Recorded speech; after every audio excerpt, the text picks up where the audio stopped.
నమస్తే. సామాన్యుడి చేతిలో సామాజిక అస్త్రం నెంబర్ 1 న్యూస్కి స్వాగతం. నేను రవీంద్ర. ఆంధ్రప్రదేశ్లో తెలుగుదేశం పార్టీలో కొంతమంది నాయకులు, ముఖ్యమైనటువంటి వారు, అంటే ఎమ్మెల్యే స్థాయిలో ఉన్నటువంటి వారు అనుసరిస్తున్నటువంటి ఏదైతే వైఖరి ఉందో వారి ప్రవర్తన తీరుపై ఇప్పుడు అధినేత నారా చంద్రబాబు నాయుడు తీవ్రమైనటువంటి అసంతృప్తి, వ్యతిరేకతతో ఉన్నారు. దీనికి సంబంధించి అంటే కూటమి అధికారంలోకి వచ్చిన తర్వాత ఎలాంటి పరిణామాలు చోటు చేసుకున్నాయి, ఎలాంటి సమీకరణాలు, ఇవన్నీ కూడా మనం చూస్తూనే ఉన్నాం. రాష్ట్ర రాజకీయాల్లో ఇప్పుడు కూటమి ఎంతో శక్తివంతమైనటువంటిదిగా ఉంది. కూటమి అంటే తెలుగుదేశం పార్టీ, జనసేన, భారతీయ జనతా పార్టీ.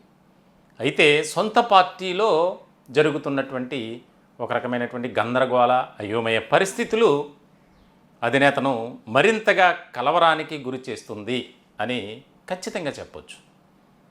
దీనికి ముఖ్యమైనటువంటి కారణం ఏంటంటే, ఎంతో ఒక నమ్మకంతో ప్రజాసేవలో నిమగ్నమై ప్రజలకు ఎప్పుడూ కూడా అందుబాటులో ఉంటూ ప్రజలతో మమేకమవుతూ వారి సమస్యల కోసం, నియోజకవర్గ అభివృద్ధి కోసం ఆ ప్రాంత మొత్తం కూడా దగ్గరుండి చూసుకుంటారనే ఒక ఆలోచనతో చంద్రబాబు నాయుడు వారికి అవకాశాలు ఇవ్వటం జరిగింది.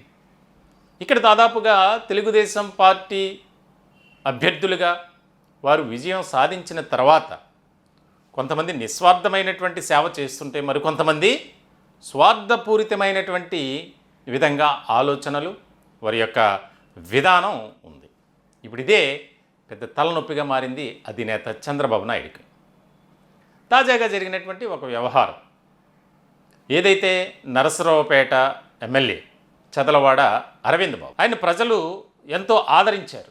2019లో ఓడిపోయినప్పటికీ మళ్ళీ అక్కడ ఉన్నటువంటి పరిస్థితుల నేపథ్యంలో మళ్ళీ టికెట్ సాధించుకున్నారు, మంచిగా విజయం సాధించారు. ఇలాంటి సందర్భంలో ఆయన విజయం సాధించినప్పటి నుంచి నియోజకవర్గ అభివృద్ధి ఏమో కానీ ఆయనపై వస్తున్నటువంటి ఆరోపణలు కానీ విమర్శలు కానీ చాలా ఎక్కువగా ఉన్నాయి. దీనికి సంబంధించి ప్రతి నెల ఎవరో ఒకరు ఆ నియోజకవర్గంలో సొంత పార్టీ నేతలే ఈయన వ్యవహార శైలి, వైఖరిపై కేంద్ర కార్యాలయానికి ఫిర్యాదులు చేస్తున్నారట. సరే, మారుతారని అధినేత చంద్రబాబు నాయుడు కూడా వారికి అవకాశం ఇస్తూ వస్తున్నారు. తాజాగా జరిగినటువంటి ఒక అంశం గురించి మనం గుర్తు చేసుకోవాలి. ఏదైతే పల్నాడు ఎస్పీ కార్యాలయంలో దాదాపుగా 10 గంటల పాటు హైడ్రామా, లీగల్ అడ్వైజర్గా ఎస్పీ కార్యాలయంలో ఆయన అనుచరుడికి ఇవ్వాలి అని. సాధారణంగా ఒక ఎమ్మెల్యే రిఫరెన్స్ కానీ, రికమెండేషన్ కానీ ఇవన్నీ కూడా కాగితానికి మాత్రం పరిమితం అవుతుంది. దానికి సంబంధించి అందరికీ తెలిసినటువంటి అంశమే. ఎవరు కూడా క్షేత్రస్థాయిలో డైరెక్ట్గా వెళ్ళరు. అవసరమైతే ఫోన్లు చేసి మాట్లాడటం కానీ, అక్కడ ఉన్నటువంటి అధికారులను ఆయన కార్యాలయానికి పిలిపించుకుంటారు. సాధారణంగా నియోజకవర్గాల్లో జరిగేటువంటి పరిస్థితులు. ఇంకా మరీ ఎక్కువైతే మరి మర్యాదపూర్వకంగా కలవటం కానీ, ఆ అంశం గురించి ఇంపార్టెంట్ ఇష్యూ అయితే కనుక మాట్లాడడం కోసం వెళ్తూ ఉంటారు, మనకి సాధారణంగా తెలుస్తూ. మరి ఈయన తన అనుచరుడికి లీగల్ అడ్వైజర్గా పదవి ఇవ్వాలి, అక్కడ అవకాశం ఇవ్వాలని చెప్పి ఆయన పదే అధికారులపై తీవ్రమైనటువంటి ఒత్తిడి తీసుకురావటం. ఇక్కడ ముఖ్యమైనటువంటి అంశం, ఏదైతే ఎమ్మెల్యే అనుచరుడు ఉన్నారో అతను లీగల్ అడ్వైజర్గా అన్ఫిట్ అని చెప్పి అక్కడ ఉన్నటువంటి కొన్ని పరిస్థితులు, అలాగే వాస్తవిక అక్కడ స్థితిగతులు కానీ దానికి సంబంధించి ఇంటెలిజెన్స్ రిపోర్టు కీలకంగా తీసుకున్నారు. దాన్ని ఆధారంగా చేసుకొని ఎమ్మెల్యే ప్రతిపాదనను పక్కన పెట్టడం జరిగింది. అంతే తప్ప ఎమ్మెల్యే చెప్పారు మనం వినలేదు అనేది అక్కడ ముఖ్యమైనటువంటి అంశం కాదు. ఎవరైనా సరే ఎమ్మెల్యే చెప్తే ఖచ్చితంగా వింటారు.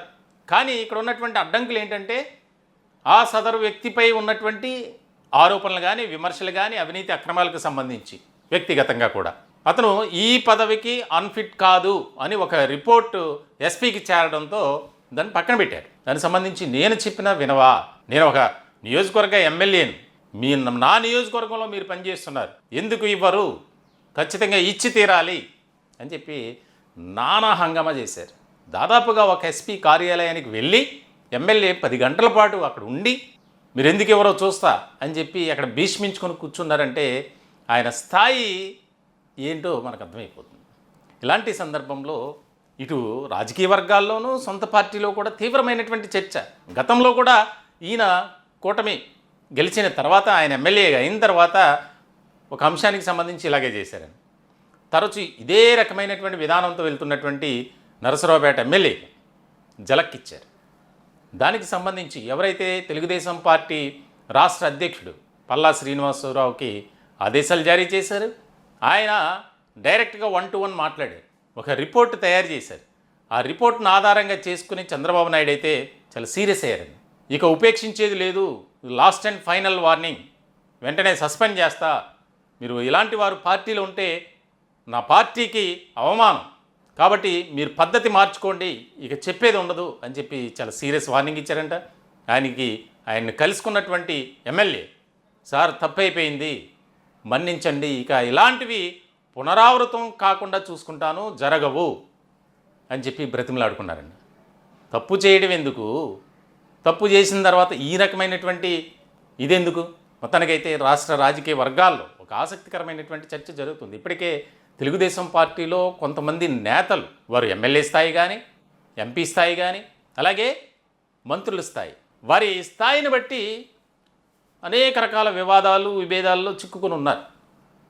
ఇలాంటి క్రమంలో సొంత పార్టీ నేతలను లైన్లో పెట్టడానికి, గీత దాటకుండా ఉండడానికి విశ్వ ప్రయత్నాలు చేస్తున్నప్పటికీ కొన్ని చోట్ల ఫలిస్తుంది, మరికొన్ని చోట్ల ఆయన చెప్పేది ఏముందలే, అంతా మన ఇష్టం, మనకెవడో అడ్డొచ్చేది అన్న విధంగానే నేతల తీరుంటుంది.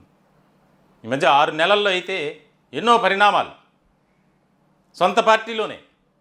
ఇక మిత్రపక్షాలైనటువంటి ముఖ్యంగా జనసేన పార్టీపై తెలుగుదేశం పార్టీ నేతలు అనుసరిస్తున్నటువంటి విధానం కానీ, వైఖరి కానీ, అది ఇంక ప్రత్యేకంగా చెప్పక్కర్లా, అది వేరే ఎపిసోడ్. కానీ ఇది సొంత పార్టీలో ఏ రకమైనటువంటి పరిణామాలు చోటు చేసుకున్నాయో మనం చూస్తూనే ఉన్నాం. ఆ మధ్య ఉదయగిరికి సంబంధించి ఎమ్మెల్యే విషయంలో, ఇప్పుడు తాజాగా చదలవాడ అరవింద్ బాబు, గతంలో విజయవాడ ఎంపీ, తిరువూరు ఎమ్మెల్యే వ్యవహారానికి సంబంధించి ఇలా ఇంటర్నల్గా ఒక కోల్డ్ వార్ అనేది చోటు చేసుకుంది కొన్ని ప్రాంతాల్లో. అయితే దీనికి సంబంధించి చాలా సీరియస్గా వార్నింగ్ ఇచ్చారు.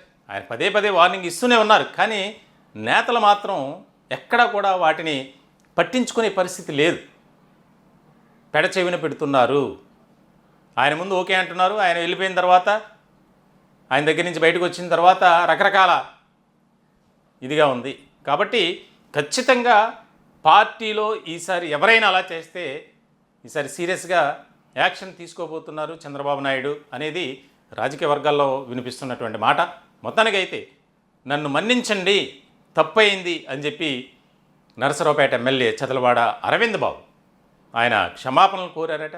దానికి సంబంధించి మరి రాబోయే రోజుల్లో ఏ రకమైనటువంటి పరిణామాలు తెలుగుదేశం పార్టీలో చోటు చేసుకుంటాయనేది చాలా కీలకమైనటువంటి అంశం. ఈ టాపిక్పై మీ విలువైనటువంటి అభిప్రాయాలు కామెంట్ రూపంలో తెలియజేయండి. దయచేసి మా ఛానల్ని సబ్స్క్రైబ్ చేసుకోండి. Thank you.